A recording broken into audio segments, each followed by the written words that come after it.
Hello students, आज के video में solution of system of linear equation यानी कि रैखिक समीकरणों के हल कैसे करते हैं वो सीखेंगे। इसमें अपने कोर्स में दो हैं, क्रेमर के रूल और प्रिंसिपल ऑफ मैट्रिक्स यानी क्रेमर का नियम और दूसरा है आव्यूह सिद्धांत से। तो फर्स्ट लेते हैं हम क्रेमर के नियम से, ठीक है। क्रेमर के या क्रेमर का नियम, क्रेमर ने सिस्टम ऑफ लीनियर इक्वेशन को कैसे सॉल्व किया था।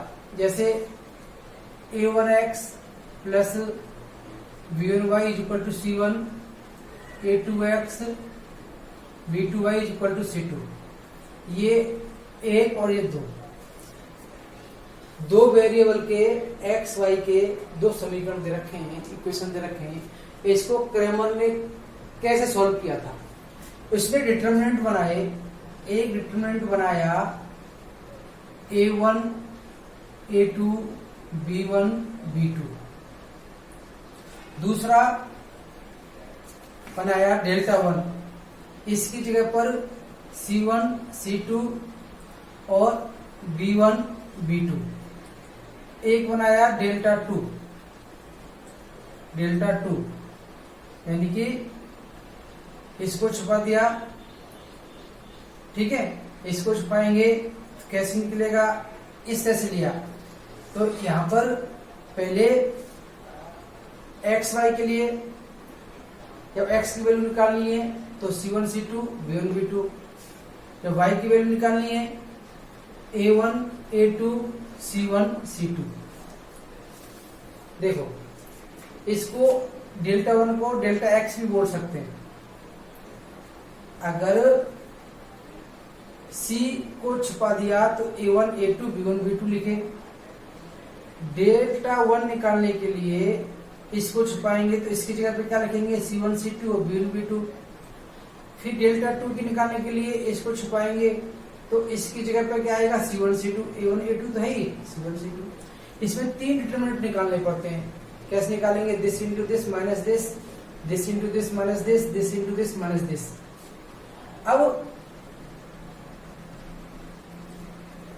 क्रेमर के नियमानुसार, ठीक है भाई, Cramer's rule, x upon delta equal to delta 1 equal to y upon delta 2 is equal to 1 upon delta. ये क्रेमर का नियम है। तो x इज इक्वल टू क्या होगा, डेल्टा 1 ऊपर जाएगा, delta 1 upon delta. y is equal to क्या होगा, डेल्टा 2 अपॉन डेल्टा। तो आपको करना क्या था, तीन सारणी के मान निकालने थे और यहाँ रखना था। डेल्टा 1 में डेल्टा के मान लगा दो, डेल्टा 2 में डेल्टा का मान लगा दो, तो एक्स वाई की वैल्यू निकल जाती है सीधी। इसमें कंडीशंस हैं भाई। कंडीशन क्या है, जैसे अपने दो समीकरण पढ़े थे, निकाय का अद्वितीय हल होता है या कोई हल नहीं होता या अनेक हल होते हैं, ये अपने कंडीशन पढ़ी है, वही यहां पर है, ठीक है। यदि delta equal to 0, delta not is equal to 0, delta का भाग लग रहा है ना। अगर डेल्टा 0 नहीं, ठीक है, नहीं है, delta not is equal to 0 हो तो समीकरण निकाय का एक यूनिक सॉल्यूशन होता है। यूनिक सॉल्यूशन, अद्वितीय हल होगा, अद्वितीय हल होगा, यूनिक सॉल्यूशन होगा। अगर डिटरमिनेंट की वैल्यू 0 नहीं है तो कैसा होगा, अद्वितीय हल होगा, यूनिक सॉल्यूशन होगा। ये हमारे दूसरी कंडीशन क्या हो सकती है, यदि delta is equal to 0, delta is equal to 0, delta की वैल्यू 0 है और डेल्टा 1 डेल्टा 2, डेल्टा 1 और डेल्टा 2, इसके बारे में भी हो सकता है। अगर ये 0 नहीं है, डेल्टा 1 डेल्टा 2 0 नहीं है, तो अलग कंडीशन होंगी। अलग कंडीशन में क्या होता है, देखो डेल्टा 1 0 है तथा डेल्टा 1 डेल्टा 2 व ये 0 है तथा इनमें से कोई एक शून्य हो तो डेल्टा 0 है और इनमें से कोई एक शून्य हो तो निकाय के अनेक हल होंगे, निकाय के अनेक हल होंगे। अनंत हल बोलते हैं वो चीज। अगर डेल्टा 0 है, डेल्टा 1 डेल्टा 2 डेल्टा 3 में से कोई एक शून्य है तो अनंत हल होंगे, अनंत हल होंगे। देखो ध्यान रखना है, डेल्टा 0 नहीं है तो अद्वितीय हल है। अगर डेल्टा 0 है और इनमें से भी कोई एक 0 है तो अनंत हल होंगे। तीसरी कंडीशन क्या हो सकती है? ठीक है, ये यूनिक सॉल्यूशन, मेनी सॉल्यूशन और तीसरी है नो सॉल्यूशन। तो नो सॉल्यूशन कब हो सकता है? नो सॉल्यूशन कब होगा आप बताइए, सोचिए। अगर डेल्टा 0 है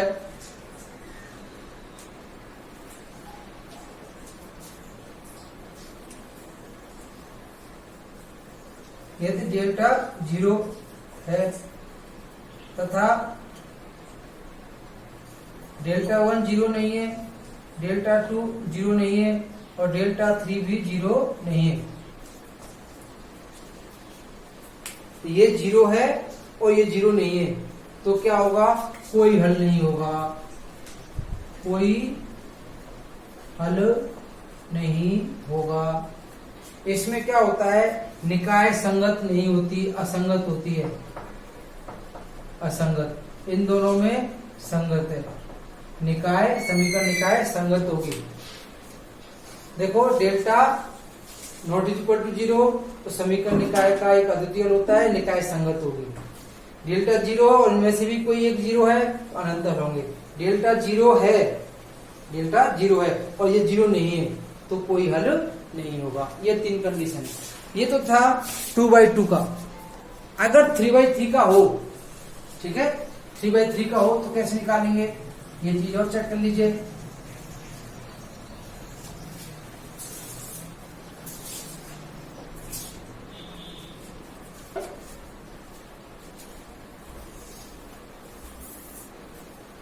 plus C1Z is equal to D1 plus C2Z is equal to D2 A3X B3Y C3Z is equal to D3। ये 3/3 के 3 समीकरण दे रखे हैं, एक समीकरण निकाय है, ठीक है। तो यहां पर डेल्टा इज इक्वल टू क्या होगा? डेल्टा होगा A1 A2 A3 B1 B2 B3 C1 C2 C3। ये डेल्टा 1 क्या होगा? A1 A2 A3 की जगह पर D1 D2 D3 आ जाएंगे। D1 D2 D3 यहाँ पर वही रहेंगे, B1 B2 B3 C1 C2 C3। Delta 2 क्या होगा? डेल्टा 2 यानी B1 B2 B3 की जगह पर D1 D2 D3 आएंगे। A1 A2 A3 यहाँ पर D1 D2 D3 C1 C2 C3। और डेल्टा 3 क्या होगा? Delta 3 A1 A2 A3 B1 B2 B3 D1 D2 D3। Delta की जगह पर डेल्टा तो A1 A2 A3 B1 B2 B3 C1 C2 C3। Delta 1 किस में प्रयोग होता है? x upon delta is equal to y upon delta is equal to Z upon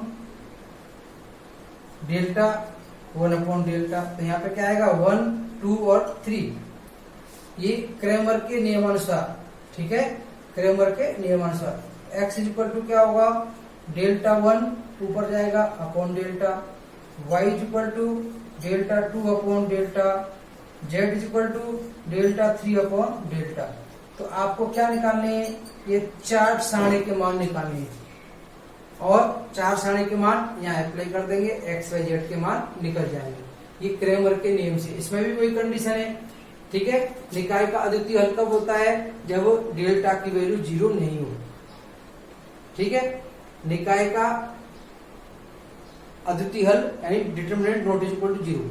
फिर आता है अनंत हल, डेल्टा 1, डेल्टा 2, डेल्टा 3 में कोई एक, डेल्टा तो 0 है ही है, कोई एक 0 और हो तो अनंत हल होंगे।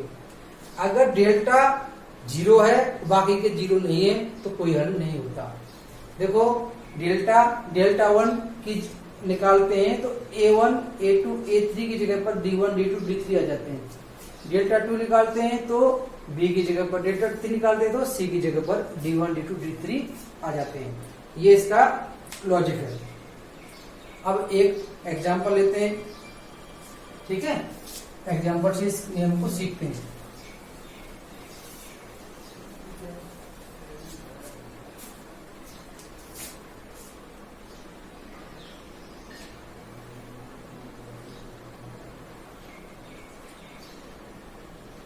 To x plus 3y equal to 7, 3x plus 2y 8। इस समीकरण निकाय को हल कीजिए तो डेल्टा इज इक्वल टू क्या आएगा, 2, 3, 3, 2, ये 2, 3, 3, 2, ठीक है ना। या फिर एक बार लिख लो, a1, a2, b1, b2, यानी कि 2, 3, 3, 2, 4 माइनस 9 माइनस 5, ठीक है।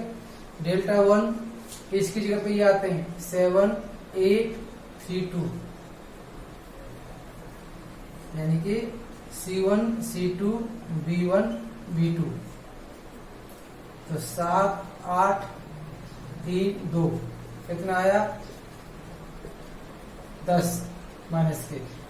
डेल्टा 2 यहाँ पर A1, A2, C1, C2, 2, 3, 7, 8, 16 minus 21 minus 5। तो क्रेमर के नियमानुसार x upon delta 1, y upon delta 2 equal to 1 upon delta, ठीक है। तो x is equal to delta 1 upon delta, तो डेल्टा 1 की वैल्यू कितनी है, -10, डेल्टा की वैल्यू -5, 2 आया। y is equal to delta 2 upon delta, delta 2 upon delta, -5 upon -5 equal to 1, answer हो गया। बहुत आसान है। तो आपको डेल्टा 1, डेल्टा 2 निकालने होंगे, उसके बाद ये इक्वेशन आसान हो जाता है। ओके, ये सेकंड मेथड, ठीक है, अगले वीडियो में बताएंगे।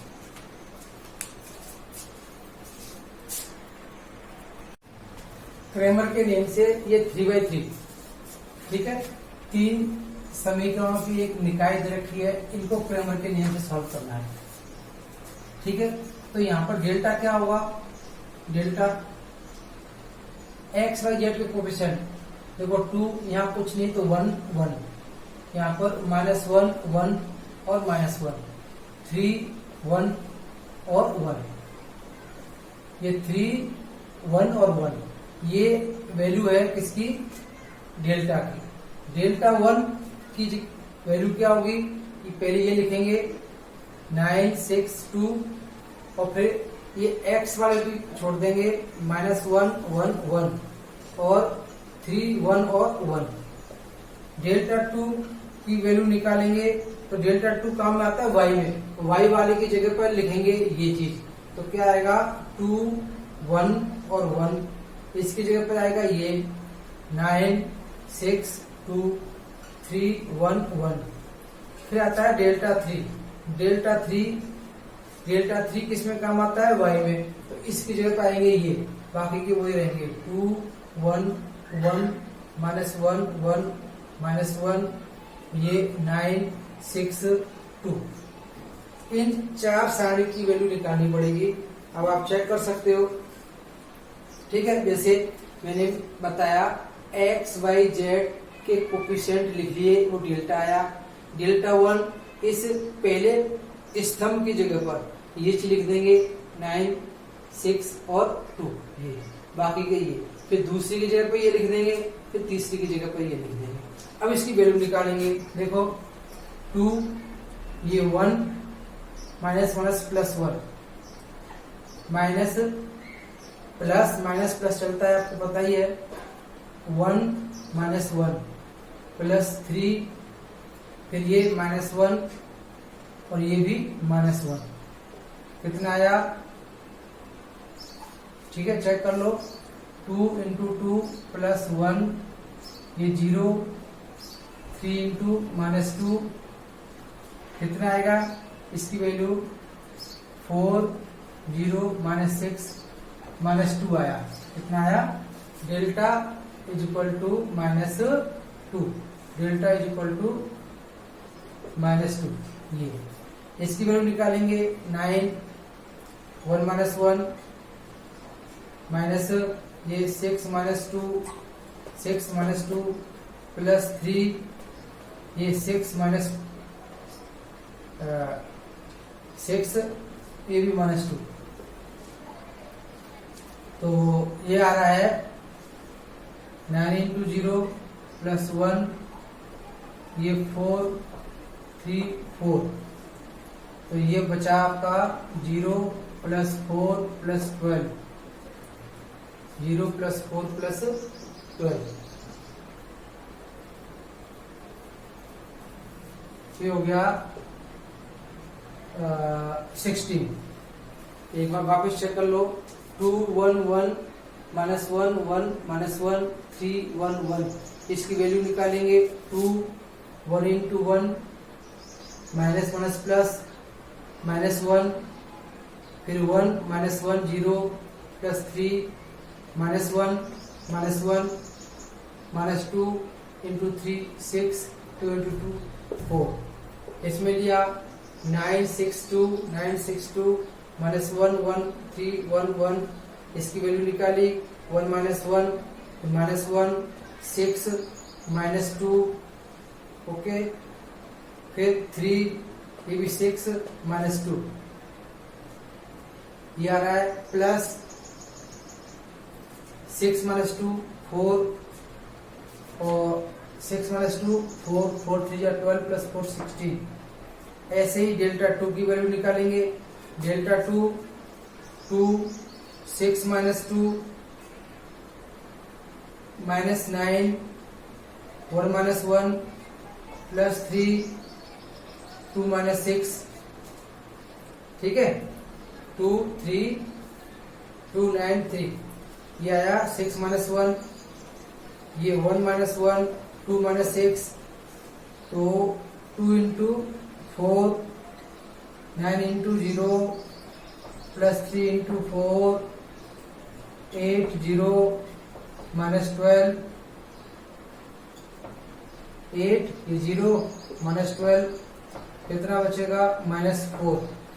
Delta 2 is equal to -4, delta 1 is equal to 16, delta 3, ये 2 माइनस प्लस का हो जाएगा 6, -1, 2 - 6 + 9, -1, -1, 2 × 8 प्लस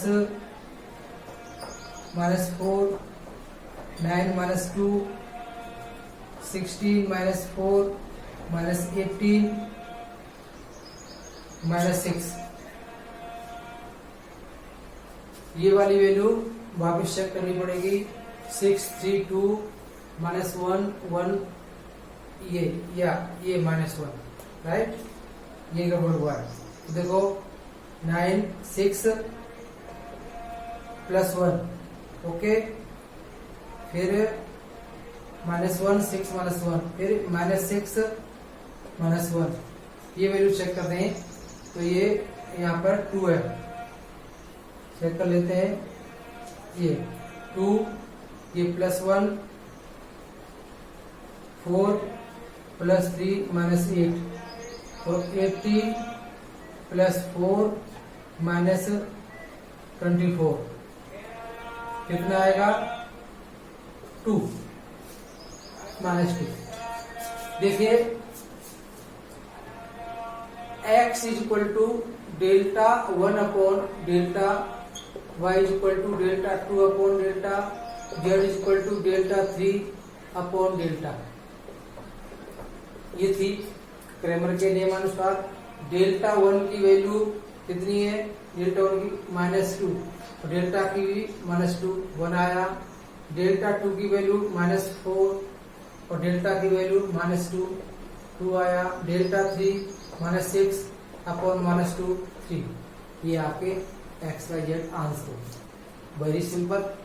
आपको 1 डिटरमिनेंट ये और 3 ये 4 डिटरमिनेंट की वैल्यू निकालनी है और क्रैमर के नियमानुसार वैल्यू पुट कर देनी है। आराम से हो जाता है बिना टेंशन के। ओके।